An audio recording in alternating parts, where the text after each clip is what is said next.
Shalom, shalom, haleluya, puji Tuhan, selamat pagi. Satu hari lagi Tuhan berikan untuk kita hari ini, Rabu 2 November tahun 2022. Ini adalah sebuah anugerah yang harus bisa kita jalani dengan penuh tanggung jawab di hadapan Tuhan.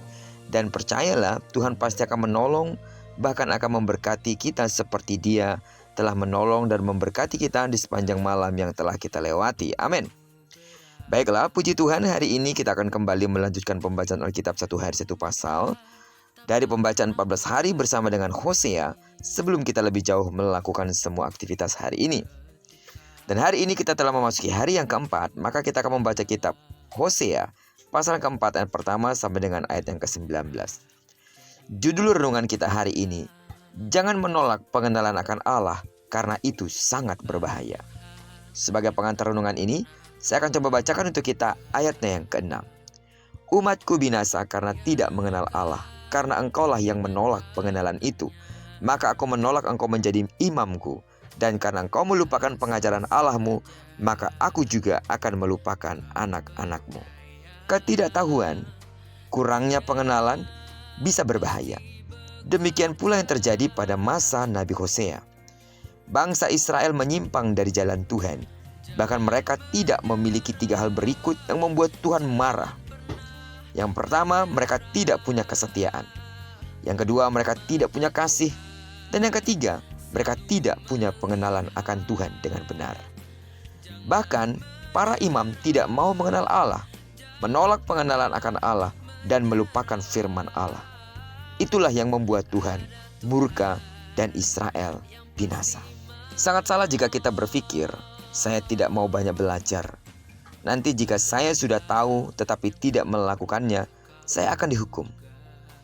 Jangan berpikir bahwa jika kita tidak tahu, maka kita luput dari hukuman. Justru ketidaktahuan kita akan membawa pada bencana. Sebaliknya, pengenalan akan Tuhan dan hukum-hukumnya akan membuat kita semakin hari semakin mengasihi dan semakin serupa dengan gambaran Kristus. Karena itu sidang jemaat Tuhan, teruslah kenali Allah lewat pembacaan Alkitab. Lewat kesetiaanmu untuk datang beribadah, mendengarkan firman Tuhan. Dan mungkin ada sumber-sumber lain di mana kita semakin mengenal Allah secara baik. Setelah itu, terapkan setiap hal yang kita ketahui. Sehingga apa yang kita ketahui itu akan memerdekakan kita di setiap hari. Memperbaharui pikiran kita, memperbaharui roh kita, membuat kita semakin serupa dengan gambaran Kristus. Belajar semakin banyak firman Tuhan akan membuat kita semakin tahu apa maunya Tuhan. Dan ketahuilah, ketika kita telah tahu apa maunya Tuhan dengan baik, maka di sana kita dapat menyenangkan hati Tuhan dengan benar. Dan saat kita dapat menyenangkan hati Tuhan dengan benar, itu artinya kita sedang mempersilahkan Tuhan untuk memberkati hidup kita. Setialah terus untuk membaca firman Tuhan. Dengan mengikuti pembacaan satu hari satu pasal, ini akan sangat membantu kita untuk semakin mengenal Allah dengan benar. Dan nama Tuhan semakin dipermuliakan dari dalam hidup kita. Terpujilah nama Tuhan.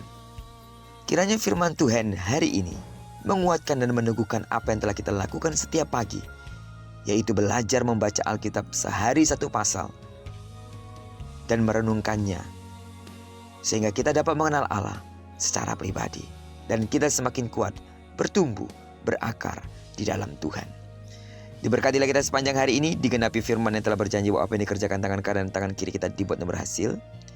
Kemanapun kaki kanan dan kaki kiri kita melangkah, karena kita telah menyerahkan diri kita sepenuhnya ke dalam tangan Tuhan, maka di sana kemuliaan Tuhan akan dinyatakan.